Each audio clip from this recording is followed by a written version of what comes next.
I need to do a video on falling because falling is such a huge part of learning inversions.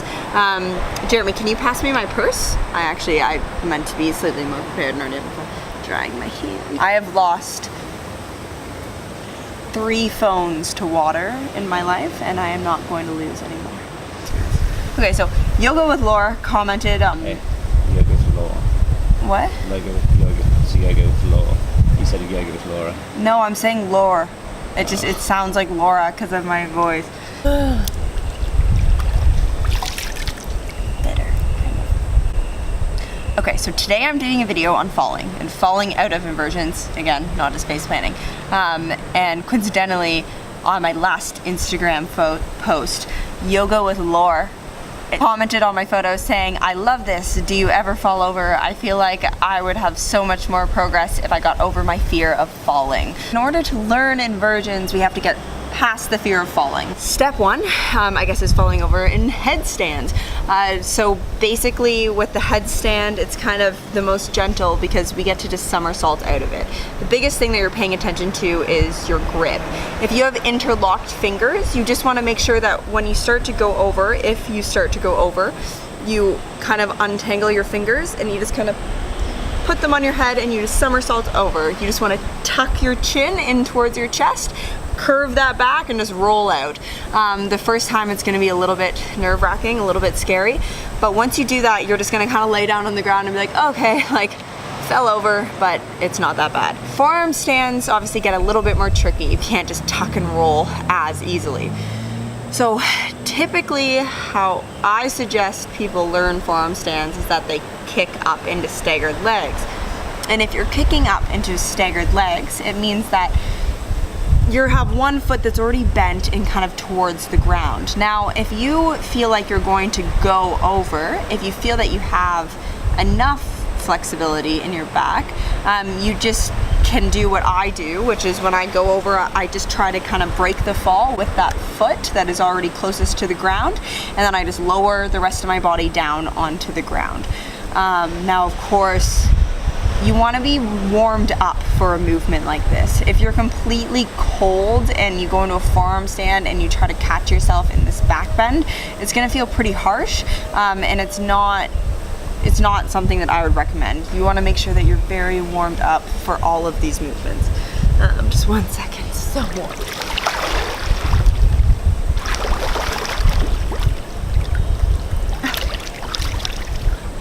Handstands are something that I feel people fear falling out of the most, and it makes sense. You're highest up off the ground. But with handstands, there's actually, I think handstands have a really nice alternative for falling rather than just slamming down on your back, and that is when you kick up into a handstand. Again, if you can't just come back down, what you can do is you can almost cartwheel out to the side. So if you kick up and you're like, oh, I'm gonna go, if you're at a point where you can kind of save it to go out to the side, you just literally press off the hand of the direction that you want to go in. So say I kick up and I start falling to my left, I just kind of press like the palm of my left hand into the ground and lift up my right hand, and you just let your foot fall out, and it's literally just kind of like this weird little sideways cartwheel. That is a really good way to save yourself. The only thing is that if you are really going for like a staggered leg handstand, you're really going for it, and then you get to this point where you're like, oh shit, like I'm going over, and there's no going to the side, you know you're going over. You're just gonna back arch over and try to just lessen the fall with your foot, keeping your feet sort of flexed so that you're not gonna come down on the tips of your toes. That way you break your fall, or you kind of catch yourself with your foot, and then you can lower yourself down onto your back, or if you're flexible enough, you can actually just kind of turn it into a walkover.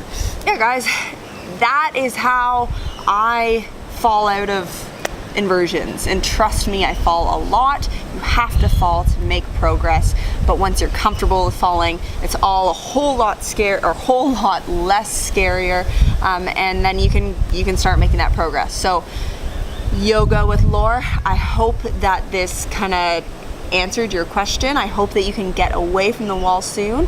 That being said, guys, also the wall, there's nothing wrong with using a wall. If you want to use a wall to just kind of get used to that feeling a few times, that's completely okay. But there comes a point where you have to learn away from the wall, and you're going to have to learn how to fall when you decide to do that. So yes, I definitely suggest getting into a big open space and giving this a try. But yeah, guys, if you liked this video, just give it a thumbs up. Comment if you have any feedback, or just comment and let me know how it goes. And don't be afraid to contact me through my Instagram or anything, and make sure you subscribe if you want to see more, because I'm going to be coming up with a lot more videos, and I'm probably going to do them from the pool because this has been so nice. Bye!